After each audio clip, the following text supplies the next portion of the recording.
আজকে 143 শ্লোক। ব্রহ্ম হইতে জন্মে বিশ্ব, ব্রহ্মেতে জীবায়। ওইটা পাঠে সেই ব্রহ্মে পুনরপি হয়ে যায় লয়। ব্রহ্ম থেকে বিশ্ব জন্ম হয়েছে, ব্রহ্মতেই বিশ্ব অবস্থান করছে এবং ব্রহ্মে পরে লীন হয়ে যাচ্ছে। তৈত্তরীয় উপনিষদে বর্ণনা করা হয়েছে তত্ত্বমা ইমানি ভূতানি জায়ন্তে। কালকে এটা মনে হয় আমরা পাঠ করেছিলাম। হ্যাঁ, ঠিক আছে, আবার পড়ি। ব্রহ্ম থেকেই যতমা ইমানি ভূতানি জায়ন্তে, ব্রহ্ম থেকেই সমগ্র জগৎ, জড়জগৎ আবির্ভূত হয়েছে। ব্রহ্মসূত্রের প্রথম শ্লোকে বলা আছে জন্মাদেশ যত। কালকে পাঠ হয়েছিল। পরম তত্ত্ব হচ্ছে তা। 44 পৃষ্ঠা, 44, 144। হ্যাঁ, আজকে 44 নম্বর পাঠ হবে। এটা ছিল অপাদান, করণ, অধিকরণ, কারক তিনি। তিন ভগবানের সবিশেষে এই তিন চিহ্ন। তো অপাদান, করণ আর অধিকরণ, এই হলো পরমেশ্বর ভগবানের সবিশেষ রূপের তিনটি চিহ্ন। ছিল ভক্তিবিনোদ ঠাকুর তার অমৃত প্রভা ভাষ্যে বর্ণনা করেছেন যে উপনিষদের নির্দেশ অনুসারে পরমেশ্বর ভগবান হচ্ছেন তিনি। হুম। উপনিষদের নির্দেশ অনুসারে পরমেশ্বর ভগবান হচ্ছেন তিনি, যার থেকে সবকিছুর উদ্ভব হয়েছে। সমগ্র জগতের সৃষ্টি হয়েছে পরম ব্রহ্ম পরমেশ্বর ভগবান থেকে। পরম ব্রহ্মের শক্তিতে সমগ্র জগতের স্থিতি, এবং পরম ব্রহ্মের সবকিছুতেই সবকিছু লয় হয় পরম ব্রহ্মে। এর থেকে আমরা বুঝতে পারি যে পরম ব্রহ্মের অপাদান, করণ, অধিকরণ, কারক তত্ত্বরূপ তিন প্রকার লক্ষণ আছে। অপাদান, করণ, অধিকরণ। আচ্ছা, অপাদান, করণ, অধিকরণ, কারক রূপে। আচ্ছা, এই তিন প্রকার নিত্য লক্ষণ দ্বারা ভগবান নিত্য সবিশেষ রূপে প্রতীয়মান। এই সম্পর্কে শ্রীল ভক্তিसिद्धांत সরস্বতী ঠাকুর তৈত্তরীয় উপনিষদের একটি শ্লোক উল্লেখ করেছেন। তৈত্তরীয় উপনিষদে বলা হয়েছে আত্মা বা ইদম একম এবাগ্র আসীন, ন অন্যৎ কিঞ্চনম ঈষৎ, স ইক্ষত লোকান নু সুজা ইতি। প্রথমে কেবল পরমেশ্বর ভগবান ছিলেন, অন্য কিছুই ছিল না। তিনি এই জগৎ সৃষ্টি করেছেন। তেমনই সত্যাসোত্তর উপনিষদে বলা হয়েছে ছন্দাংসি যজ্ঞা কৃতব ব্রতানি ভূতম ভব্যম যচ্চ বেদা বদন্তি তস্মান মাই সৃজতে বিশ্বম এতৎ তস্মিশ্চ অন্য মায়া সনিরুদ্ধ। তৈত্তরীয় উপনিষদে বলা হয়েছে যে যথমা ইমানি ভূতানি জায়ন্তি যেন জাতানি জীবন্তি যত, যত প্রজন্তি অভিসম্বিশন্তি, তৎ বিজিজ্ঞাসস্ব তৎ ব্রহ্ম। বারুণী বারুণী ভৃগু যখন তার পিতা বরুণদেবকে ব্রহ্ম সম্পর্কে জিজ্ঞাসা করলেন, তার উত্তর এটি বরুণদেবের উক্তি ছিল। বারুণী ভৃগু হচ্ছেন বরুণদেবের পুত্র। এই শ্লোক থেকে বোঝা যাচ্ছে এই মন্ত্রে যত, আচ্ছা, যত যে ব্রহ্ম থেকে বিশ্বের উদয়, এটা হচ্ছে অপাদান কারণ। যার কাছ থেকে আসছে সে হচ্ছে অপাদান কারণ। যত আর যে না, যে ব্রহ্ম কর্তৃক বিশ্ব পালিত, এটা আছে উম, করণ। তো সৃষ্টিটা হচ্ছে অপাদান, আর পালন হচ্ছে করণ। যৎ অর্থাৎ যস্মিন, যে ব্রহ্মে বিশ্বের প্রবেশ, এটা হচ্ছে অধিকরণ। তার অপাদান, করণ, অধিকরণ। উম, তো এই শব্দগুলি ব্যাখ্যা করে বলা হয়েছে, এখানে যে বলা হলো উপনিষদে, তৈত্তরী উপনিষদে, যত উম, বা ইমানি ভূতান, যত মানে যার থেকে, এটা হচ্ছে অপাদান, যে ব্রহ্ম থেকে বিশ্বের উদয় হলো। তারপরে বলা আছে যত বা ইমানি ভূতানি জায়ন্তি, যেন জাতানি জীবন্তি, জীবন্তি অর্থাৎ জীবন ধারণ করে, অবস্থান করে, পালিত হয়। যে না, এটা আছে কারক। যেন, যত মানে যার থেকে, যেন মানে যার দ্বারা, তারপরে যত, যেন জাতানি জীবন্তি, যত মানে যেখানে, আহ, জাসমিন যার মধ্যে কি করেন, আহ, এই বিশ্ব প্রবেশ করে, সেটা হচ্ছে অধিকরণ। তাহলে এখানে বোঝা গেল তিনটে শব্দের বিষয়ে বলা হলো, হুম, উপাদান, করণ আর অধিকরণ। ভাগবতে বলা আছে ইদম হি বিশ্বম ভগবান এব ইতর যত জগৎ স্থান নিরোধ সম্ভব সম্ভব। পরমেশ্বর ভগবানের বিরাট রূপে সমগ্র জগৎ বিরাজমান আছে, তার থেকে সবকিছুর উদ্ভব হয়, তার শক্তিতেই সবকিছুর স্থিতি, এবং প্রলয়ের পর তার মধ্যে সবকিছুর লয় হয়। এই শ্লোকটা সুন্দরভাবে প্রভুপাদ তার তাৎপর্য মধ্যে বুঝিয়ে বললেন। তো সবকিছু তার মধ্যে আছে, সবকিছু তার থেকে আসে, সবকিছু তার মধ্যে যায়। তিনটে জিনিস, তার থেকে আসে, তার থেকে অবস্থান করে। তখন বোঝা গেল তার থেকে অবস্থান, তার কাছে বেরিয়ে গেল তার নয়, তার কাছে যখন আসছে তবুও তার মধ্যে রয়েছে, তার যে প্রবেশ করছে তার মধ্যেই রয়েছে। তো এই যে দশম অধ্যায়তে ভগবান কৃষ্ণ তার বিভূতির কথা বলবে, তো বললে তো সব বিশ্বাস করবে না। একাদশে অর্জুন বলবে আমাকে তো আপনি বললেন, আমি শুনলাম, ঠিক আছে আমি বিশ্বাস করি, কিন্তু আপনি আমাকে দেখান। আপনি যে বলছেন আপনি, আপনার থেকে সবকিছু এসেছে, সবকিছু অবস্থান করে, আপনি আমাকে দেখান। তারপর ভগবান দেখিয়ে দিল, দেখা সারা বিশ্ব ব্রহ্মাণ্ড আমার মধ্যেই আছে। হ্যাঁ, তো সেকে দেখেন ইদমে বিশ্বম ভগবান ইব ইতর যত জগৎ স্থান নিরোধ সম্ভব। তো পরমেশ্বর ভগবান তার এই বিরাট রূপে সবকিছু জগৎ আহ, বিরাজমান করছে। ভগবান বহু হইতে যবে কইল মন, প্রাকৃত শক্তিতে তবে কইল বিলোকন, সেকালে নাহি জন্মে প্রাকৃত মনোনয়ন, অতএব অপ্রাকৃত ব্রহ্মের নেত্রমন। চৈতন্যবাবু বলছেন পরমেশ্বর ভগবান যখন বহু হতে ইচ্ছা করলেন, তখন তিনি জড়া প্রকৃতিতে দৃষ্টিপাত করলেন। সৃষ্টির পূর্বে প্রাকৃত মন অথবা সময় নয়ন ছিল না। অতএব এর থেকে প্রতিপন্ন হয় যে ব্রহ্মের নেত্র মন আছে, কিন্তু এটা অপ্রাকৃত। এখানে শ্রুতিতে এরকম অনেক লেখা আছে, স ইচ্ছতি, সে দর্শন করলো, স ইচ্ছতি, সে ইচ্ছা করলো। এখান থেকে বোঝা যায় ইচ্ছতি, সে দর্শন করলো, তার চোখ আছে, সে ইচ্ছা করছে মানে মন আছে। তো সেক্ষেত্রে এখানে বলে যে, তাহলে মন যে আছে, ইচ্ছা আছে, কিরকম হবে? তখন তো জড় সৃষ্টি হয় না, জড় মন ইন্দ্রিয় এগুলো সৃষ্টি হয় না। তিনি জড় প্রকৃতি, সেগুলো তো সূক্ষ্ম অবস্থায় রয়েছে।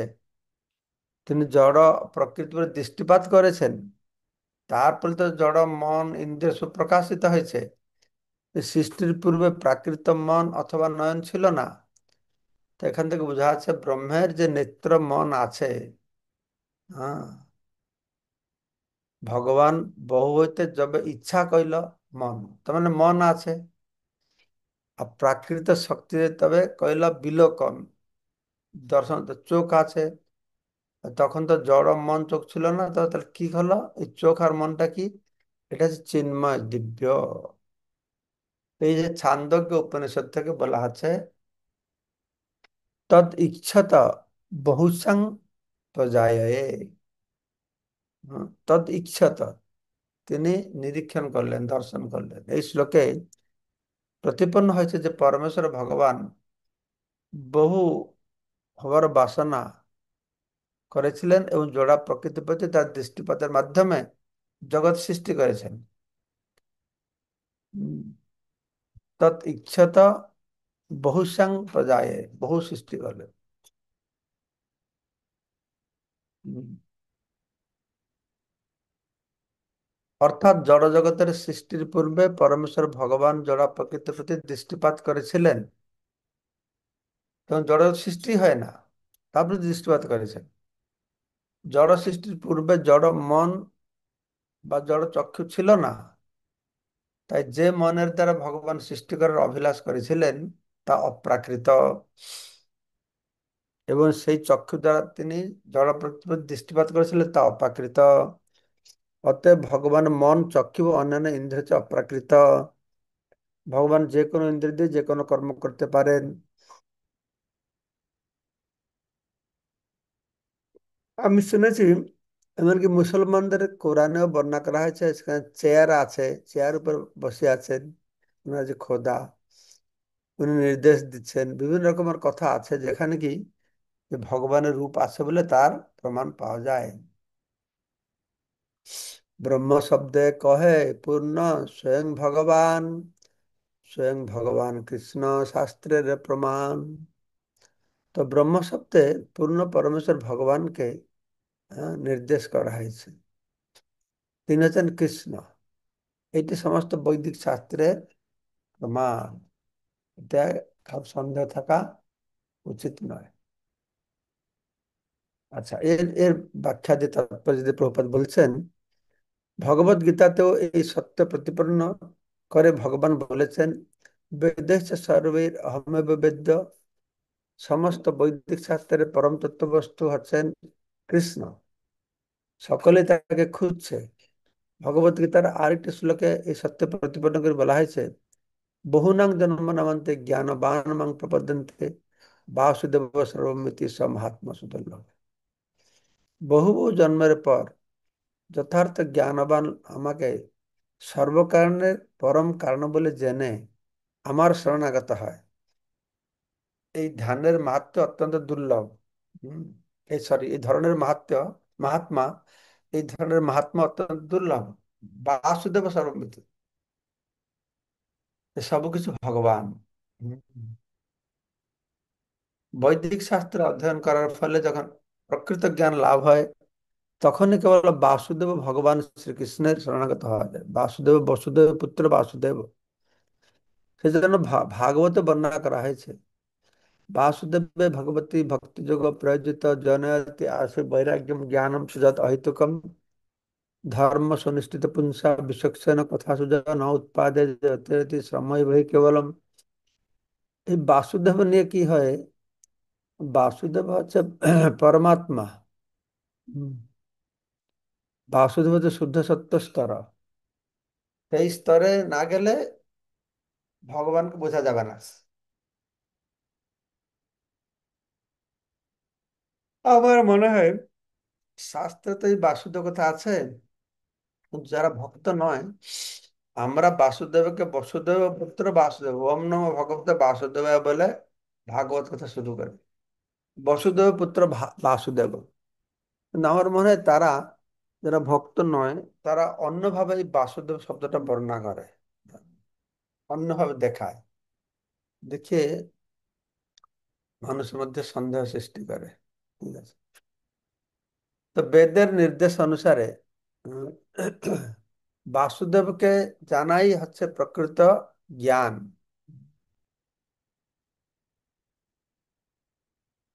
বাসুদেবের প্রতি ভক্তির প্রভাবে প্রকৃত জ্ঞান লাভ হয়, তখন জীব জড়জগতের প্রতি অনাসক্ত হয়। জ্ঞানং বৈরাগ্যম চ যৎ অহেতুকম। এটাই হচ্ছে মানব জীবনের যথার্থ উদ্দেশ্য। বেদের নির্দেশ অনুসারে যদি ধর্ম অনুষ্ঠান করা হয়, তো তার ফলে যদি পরমেশ্বর ভগবান শ্রীকৃষ্ণের প্রতি অনুরাগ উদয় না হয়, তাহলে বুঝতে হবে যে সেই সমস্ত অনুষ্ঠান কেবল সময়ের অপচয় মাত্র। শ্রমেয় হি কেবলম। তো সৃষ্টির পূর্বে পরমেশ্বর ভগবান তার অপ্রাকৃত মন ও ইন্দ্রিয় নিয়ে বিরাজমান ছিলেন। সৃষ্টির পূর্বে যে নিরাকার ছিল, সাকার সব হয়ে গেল তা না। সৃষ্টির পূর্বে আমরা জানি আমাদের জড়জগৎ আছে, জড়জগতের বাইরে চিন্ময় জগৎ আছে। সব শাস্ত্রে আমরা বর্ণনা শুনেছি। হ্যাঁ, এই ভৌতিক জগৎ তো 8টা আবরণ রয়েছে। 8টা আবরণ উপরে বিরজা নদী আছে, তারপরে ব্রহ্মজ্যোতি আছে, ব্রহ্মজ্যোতি বৈকুণ্ঠ আছে। বৈকুণ্ঠে ভগবানের বিভিন্ন ভগবত স্বরূপগণ রয়েছেন, তারা তাদের লোকজন নিয়ে তাদের লীলা বিলাস করছেন। এগুলো সব তো বৈদিক সাহিত্য থেকে নেওয়া হয়েছে। তবুও যেহেতু আমাদের দৃষ্টিভঙ্গি খুব সংকুচিত, তো উন্মুক্ত নয়, তো আমরা এটাকে বুঝতে পারি না। তো সৃষ্টির পূর্বে ভগবান তার অপ্রাকৃত মন ইন্দ্রিয় নিয়ে অবস্থান করছিলেন। হ্যাঁ, এই পরমেশ্বর ভগবান হচ্ছেন কৃষ্ণ। সে কথা अहम सर्वस्व प्रभव मत শ্লোকে প্রভুপাদ বহু শ্লোক কোট করে দেখালেন যে তখন কেউ ছিল না, এক নারায়ণ একমাত্র ছিলেন। কি অগ্নি ছিল না, ইন্দ্র ছিল না, বায়ু ছিল না। হ্যাঁ, সব আগে যে ভগবান ছিলেন, শাস্ত্রে বহু বহু প্রমাণ আছে। তো কেউ কেউ মনে করতে পারেন যে উপনিষদে শ্রীকৃষ্ণের কোনো বর্ণনা নেই, কিন্তু আসল কথা হচ্ছে যে কি, সেই শ্লোকটা আমার কাছে আমি পড়তে পারিনি। এইখানে লিখে গেছে, জড় ইন্দ্রিয় দিয়ে, জড় বুদ্ধি, আচ্ছা হ্যাঁ, জড় বুদ্ধি এবং জড় ইন্দ্রিয় দিয়ে বৈদিক মন্ত্রের তাৎপর্য হৃদয়ঙ্গম করা যায় না। এইটা হচ্ছে আসল সমস্যা। আমরা যে পড়ে শুনে বুঝবার জন্য চেষ্টা করি, কিন্তু বৈদিক মন্ত্র বোঝা যায় না। এই যে বেদ, সেজন্য এই বেদ সবার জন্য উদ্দিষ্ট ছিল না। সেই জন্য দেখা যায় বর্তমান হিন্দুদের মেন শাস্ত্র হচ্ছে বেদ, কিন্তু কারোর ঘরে বেদ নাই, কেউ বেদ পড়ে না, কেউ পড়লে বুঝতে পারবে না। সাধারণ লোক কি, সাধারণ ব্রাহ্মণরাও বুঝতে পারে না, মুনি ঋষিরাই বুঝতে পারে। এটা তারা পড়ে বুদ্ধি খাটিয়ে বুঝে তা নয়। ওদের ভগবান যে শরণাগতি আছে, সে যে সাধনা রয়েছে, সাধনার মাধ্যমে আমি শুনেছি নাকি বৈদিক জ্ঞান সব আকাশে আছে। আকাশ আছে, সবসময় আছে। সেটা এরা সাধন করে, সেই জ্ঞানটাকে আহরণ করে। সেজন্য এটাকে অপৌরুষেয় বলে। অপৌরুষেয়, অপৌরুষেয়। কোনোদিন পুরুষ বক্তা নেই, অপৌরুষেয়। অবশ্য আমরা জানি এটা প্রথম ভগবান কৃষ্ণ বা নারায়ণ বলেছিলেন ব্রহ্মাকে, কিন্তু তখন থেকে এই জ্ঞান একজনের কাছে থাকে আর সব জায়গায় থাকে। যে যে ভগবান কৃপা পায় সে সঙ্গে সঙ্গে বুঝতে পারে। যেরকম টিভি সেন্টারে কেউ ড্যান্স করছে, তা সারা পৃথিবীতে ঘুরে আকাশে ব্যাপ্ত হয়ে গেছে। আর টিভি সুইচ অন করলে সঙ্গে সঙ্গে সেই লোকটা দেখতে পারছে। ঠিক সেই রকম ভগবান সর্বব্যাপক রয়েছেন, ভক্তির পক্ষে সুইচ অন করে দিলে সেখানে দেখতে পারছে। তো এই সম্বন্ধে পদ্মপুরাণে বলা হয়েছে, অত শ্রীকৃষ্ণ নামাদি ন ভবেত গ্রাহ্য ইন্দ্রিয় সেবন মুখে যেহেতু স্বয়ং এবং স্মৃত। শ্রীকৃষ্ণের নাম রূপ গুণ লীলা ইত্যাদি জড় ইন্দ্রিয় দ্বারা হৃদয়ঙ্গম করা যায় না। এই বৈদিক জ্ঞানের বিশ্লেষণ হয়েছে পুরাণের মাধ্যমে। বৈদিক জ্ঞান, বেদ ও উপনিষদ সবাই বুঝতে পারবে না, মুনি ঋষিরা বুঝতে পারছে, তাই তারা পুরাণের মাধ্যমে আমাদের বোঝাচ্ছে সাধারণ মানুষকে। পুরাণ, পুরাণকে পঞ্চম বেদ বলা আছে, মহাভারত, পুরাণ, হম, পঞ্চরাত্র, এর মাধ্যমে বেদের যে গুরুত্বপূর্ণ বিষয়গুলি বোঝা হয়েছে। হুম। বেশি স্ত্রী শূদ্র দ্বিজবন্ধু, সাধারণ মানুষের বোধগম্য করার জন্য মহান ঋষিরা পুরাণ সমূহ রচনা করেছেন। স্ত্রী শূদ্র দ্বিজবন্ধু মানে ব্রাহ্মণের অযোগ্য সন্তান, এরা সরাসরি ভাবে বৈদিক মন্ত্র হৃদয়ঙ্গম করতে পারবে না বলে শ্রীল ব্যাসদেব মহাভারত রচনা করেছেন। হুম। একই বেদান্ত সূত্র বেদ ইত্যাদি যিনি লিখেছেন, তিনি সে বুঝছেন, তিনি পুরাণে লিখেছেন। তো বুঝে সাধারণ মানুষকে সেই বেদ বেদান্ত উপনিষদের লক্ষ্যটা কেন, উদ্দেশ্যটা কেন, অর্থটা কেন, কি, সেটাকে বুঝিয়েছেন। ঠিক আছে। প্রকৃতপক্ষে পরমেশ্বর ভগবান বেদে সুদুর্লভ। কিন্তু বৈদিক জ্ঞান যখন যথাযথভাবে হৃদয়ঙ্গম করা যায়, অথবা ভগবত ভক্তের কাছ থেকে যখন বৈদিক জ্ঞান প্রাপ্ত হওয়া যায়, তখন সেটা স্পষ্টভাবে বোঝা যাবে। সেজন্য বলা আছে বেদে সুদুর্লভ, অদুর্লভ আত্মভক্ত। হুম, ভক্তের মাধ্যমে বুঝতে হবে। সমস্ত বৈদিক জ্ঞান শ্রীকৃষ্ণকে যে ইঙ্গিত করছে, সমস্ত বৈদিক জ্ঞানের লক্ষ্য হচ্ছে কৃষ্ণকে জানা। তো ব্রহ্মসূত্রে 3 নম্বর শ্লোক, দ্বিতীয় অধ্যায়, সেই তত্ত্ব প্রতিপন্ন করে বলা হয়েছে শাস্ত্র জনিত্বাৎ। এই সূত্রের ভাষ্যে শ্রী মাধ্বাচার্য বলেছেন, ঋগ্বেদ, ঋগ যজুর্বেদ, সামবেদ, অথর্ববেদ, মহাভারত, পঞ্চরাত্র ও মহামুনি বাল্মীকির মূল রামায়ণ।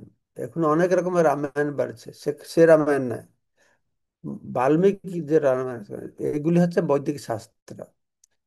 যে সমস্ত শাস্ত্র বেদের অনুকূল, সেগুলো হচ্ছে বৈদিক শাস্ত্র। এছাড়া অন্য যে সমস্ত গ্রন্থ, তা শাস্ত্রেরই নয়, তা কেবল মানুষকে বিপথগামী করে। অনেক রকমের মন গড়া মানুষ যে যা পারে লেখছে, সেগুলো নয়। যেগুলি বেদ, আর বেদকে অনুসরণ করে যে গীতা, ভাগবত, মহাভারত, এগুলো বৈদিক শাস্ত্র বলা হলো। আর তাকে অনুকরণ করে যা লেখা হবে তার অর্থকে বোঝাবার জন্য যেগুলো, সেগুলো ঠিক আছে। আজ একান্ত একেবারে মন গড়া, সেগুলো কোনো আমাদের কাজে লাগবে না। এই জন্য আমাদের কি করতে হবে, মহান আচার্যদের পদাঙ্ক অনুসরণ করে বৈদিক শাস্ত্র অধ্যয়ন করা কর্তব্য। মহাজন যেত যেন গত সপন্থ।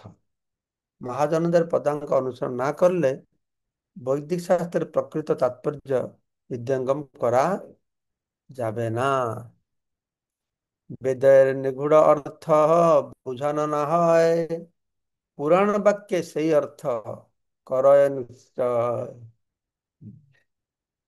তো বেদের নিগূঢ় কথা বোঝা যাবে না, এটা স্বাভাবিক। সেই জন্য কোনো হিন্দুর বাড়িতে বেদ নেই, কেউ পড়ে না, কেউ বুঝেও না।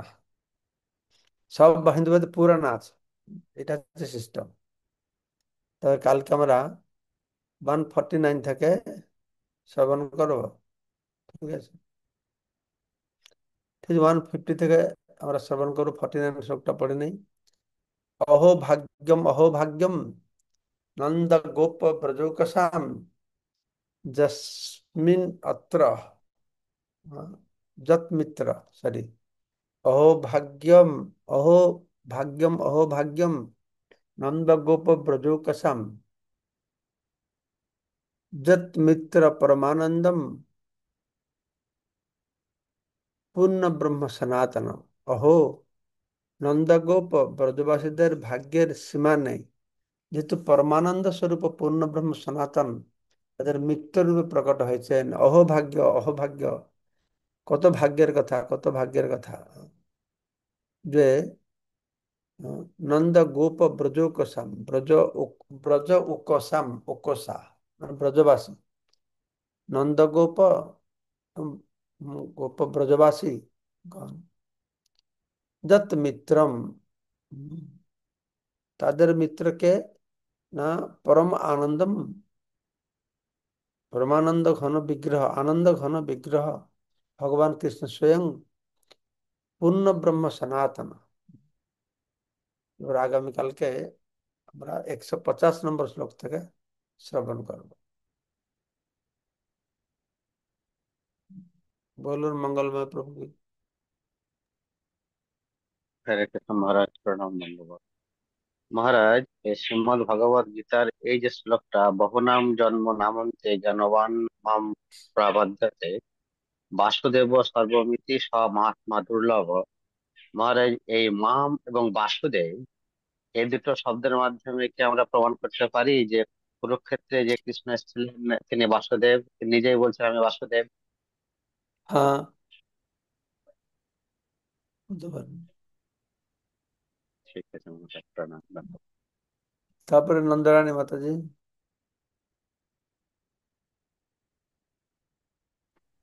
হরে কৃষ্ণ মহারাজ, শ্রীচরণে প্রণাম।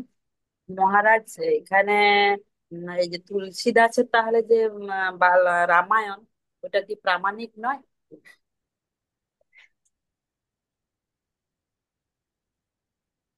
প্রামাণিক কি মানে কি ব্যাপার, যে বাল্মীকি রামায়ণ তো সংস্কৃতে ছিল, তুলসীদাস মানে হিন্দিতে লিখেছেন নাকি সংস্কৃতে লেখেননি। হুম। তো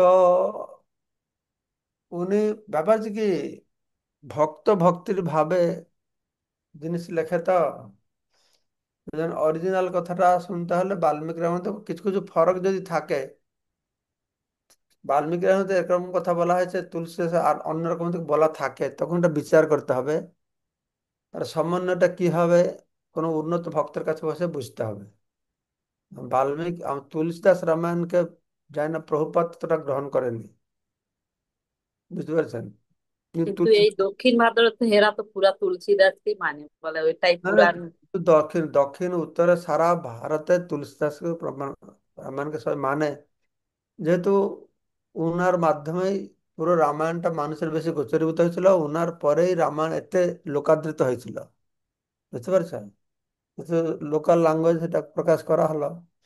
কিন্তু তবে যেরকম উড়িষ্যাতে, উড়িষ্যাতে উম, ভাগবত, জগন্নাথ দাসের ভাগবত ঘরে ঘরে, তো সেইটা যেহেতু প্রথম ওড়িয়ায় প্রকাশ হলো, লোকেরা গ্রহণ করলো, কিন্তু পরে দেখা যাচ্ছে সেই ভাগবত একটু জ্ঞান মিশ্রা রয়ে গেছে, যেহেতু জগন্নাথ দাস সেই ব্যাকগ্রাউন্ড থেকে ছিলেন, তো সেটাকে গৌড়ীয় বৈষ্ণব তারা গ্রহণ করছে না।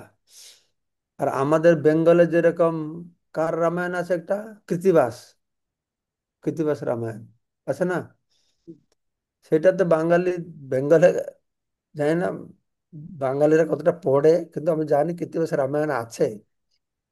এটাতে রামায়ণ কৃত্তিবাসের সব, না। কিন্তু পড়ে না, বাঙালিরা তো কিছুই পড়ে না। সে গীতা পড়ে না, কি ভাগবত পড়ে না, রামায়ণ পড়ে না, অন্য তো সাউথ ইন্ডিয়া যাওয়া, নর্থ ইন্ডিয়া যাওয়া লোকেদের কিছুটা পড়ার একটা ইয়ে আছে। তো যাই হোক, বাংলার তো, বাংলাটা মাথাটা গিয়েছে কমিউনিস্ট শাসনের সময় শিক্ষা দীক্ষা সব নষ্ট হয়ে গেছে। তো ব্যাপার হচ্ছে এইরকম কিছু কিছু লোকাল হলে, যে আমরা ওকে মর্যাদা দেই, যেহেতু তাদের প্রভাবে মানুষ কিছুটা বুঝতে পারলো, কিন্তু তার ভিতরে কারো কিছু থাকতে পারে গোঁজামিল, এটা মূল রামায়ণ সঙ্গে, মূল গীতার সঙ্গে, মূল মহাভারত সঙ্গে একটু মিলিয়ে নেওয়াটা ভালো। ঠিক আছে, শক্তিমান প্রভু। প্রণাম। মহারাজ, দণ্ডবত প্রণাম। মহারাজ, যে রামায়ণের কথা বলছি মহারাজ, আমি যখন ছোট ছিলাম তখন দেখেছি যে কৃত্তিবাস রামায়ণ আমাদের গ্রামে গ্রামে পড়া হতো। কিন্তু এই আহ, যখন প্রচলন হয়ে গেল তখন আস্তে আস্তে সরে গেল। তো মহারাজ, আমার একটা ব্যাপার জানার আছে যে শ্রীমদ্ ভগবত গীতা তো ভগবান শ্রীকৃষ্ণের মুখ নিঃসৃত বাণী, তো সেইটাকে আমরা শ্রুতি বলবো না স্মৃতি বলবো মহারাজ? এইটাকে তো স্মৃতি বলছে, স্মৃতি। না, এটা শ্রুতি ঠিক বুঝতে শুধু পারিনি। বেদ আর উপনিষদ, এই যেটা আছে শ্রুতি, বাকিগুলো বলেছে স্মৃতি।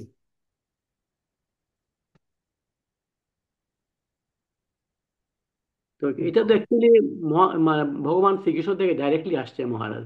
তো আমি, এটা কিভাবে হয়? তাই না, সেইভাবে ক্যাটাগরি করা হয়েছে, গীতাকে স্মৃতি বলা আছে। হ্যাঁ, ঠিক আছে মহারাজ, হুম। দণ্ডবত প্রণাম। কমাল শ্যাম প্রভু। হরে কৃষ্ণ মহারাজ, আপনার চরণে প্রণাম। মহারাজ, শ্রুতি আর স্মৃতি আসলে কোনগুলোকে মেনশন করছে, মানে একটু ব্যাখ্যা করার আমি কৃপা করে। ব্যাখ্যা বেশি না, আমি যেটুকু শুনেছি বেদ আর উপনিষদ এই দুটোকে বলা হয় শ্রুতি। আচ্ছা আর সেটা বলছে যে শ্রুতি যেন বলে তখনকার সময় তো বৈষ্ণব শুনে শুনে মনে রাখতো, মনে ঋষি ব্রাহ্মণেরা। ঠিক আছে, আচ্ছা বুঝতে আচ্ছা পেরেছ? আচ্ছা এটা তো আচ্ছা সৃষ্টির প্রারম্ভে, মানে সৃষ্টি হওয়ার আগে, তাই না? আচ্ছা তারপরে রামায়ণ হলো, গীতা, এই তো গীতা তো কৃষ্ণ বলেছেন, তিনি স্বয়ং ভগবান, সৃষ্টির পরে বলা হয়েছে। বুঝতে পারছো? এই পুরাণগুলো সৃষ্টির পরে বলা হয়েছে, এগুলো সব স্মৃতি বলা আছে। আচ্ছা এইরকম আচ্ছা। আরো আর এর কিছু গভীর অর্থ থাকতে পারে, আমি তো তার এক্সপার্ট, আমি এইটুকু শুনেছি, বাস যেটুকু বলতে পারি। আর এই বেদান্ত সূত্র বা বেদান্ত ভাষ্য, হুম। ভাগবত কি তাহলে বেদান্ত ভাষ্য? তাই তো ভগবত বলছেন, আমাদের আচার্য বলছেন ভাগবত হচ্ছে বেদান্ত সূত্র, তো ব্যাসদেব রচনা করেছেন, আর তারপর আচ্ছা সেটাকে বুঝবার জন্য ভাগবত ব্যাসদেব লিখেছেন। আমাদের আচ্ছা প্রথম আচ্ছা আচার্য বলছে যে সূত্র লিখেছে সে তার ভাষ্য লিখে দিয়েছে, আচ্ছা এক রকমের ভাষ্য। কেননা বেদান্তের জন্মাদেশে যত লেখা আছে, ভাগবত জন্মাদেশে যত থেকে শুরু হয়েছে, ভাগবতে নাকি বেদান্ত সূত্রের বহু শ্লোক ভাগবতে বর্ণনা করা হয়েছে, তুলে ধরা হয়েছে। তো সেভাবে এটাকে এক রকমের বেদান্ত সূত্রের ভাষ্য বলে বানা করেছে। যেন বলা হচ্ছে সর্ব বেদান্ত সারঙ্গী শ্রীমদ ভাগবতম ইষ্যতে। হ্যাঁ, গায়ত্রী ভাষ্য রূপে কি এটা শ্লোক আছে, ভাগবতেই আছে। তো এটা হচ্ছে বেদান্তের সার ভাষ্য বলে বর্ণনা করা আছে। ঠিক আছে। ঠিক আছে মহারাজ, ধন্যবাদ মহারাজ। बात की जाय वंशा कल्पतरुश्च कृपा सिंधु বাঞ্ছা কল্পতরু কৃপা সিন্ধু পাবনং বৈষ্ণবং বন্দে। कल्पतरुभ्यश्च कृपा सिन्धुभ्यश्च पतितानां জয় শ্রীমদ ভক্তি পুরুষোত্তম স্বামী মহারাজ কি জয়। पावनेभ्यो হ্যাঁ।